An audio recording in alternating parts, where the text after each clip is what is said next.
বাংলাদেশের সব মানুষের নাম বদলাতে পারে, বইয়ের পাতায় স্বাধীনতা সংগ্রাম বদলাতে পারে। বঙ্গোপসাগরের পানি সব যেতে পারে শুকিয়েও, গোটা রাজধানী কেড়ে নিতে পারে বুড়ি গঙ্গার ঢেউ। সুন্দরবন কেটে হতে পারে ইটের ভাটার লাকড়ি, শিল্পপতিরা দেউলিয়া হয়ে খুঁজতে পারেন চাকরি। চোর গুন্ডারা পেয়ে যেতে পারে মন্ত্রীর মর্যাদা, আইনের ফাঁকে কালো টাকা সব হয়ে যেতে পারে সাদা। অনেকেই বলে এই দেশ নাকি হুজুগ জাতির দেশ, দফায় দফায় বদলায় এর রং ঢং পরিবেশ।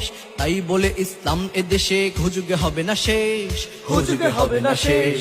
ইসলাম এদেশের পরতে পরতে জনপদে ঘরে ঘরে, ইসলাম এদেশের 90% মানুষের অন্তরে। ইসলাম নিয়ে কেউ ছিনিমিনি খেলে এমন সাধ্য নেই, আর কিছু থাক না থাক তবুও ইসলাম থাকবেই। সবকিছু বদলে যাক তবুও ইসলাম থাকবেই, আর কিছু থাক না থাক তবুও ইসলাম থাকবেই। সবকিছু বদলে যাক তবুও ইসলাম থাকবেই।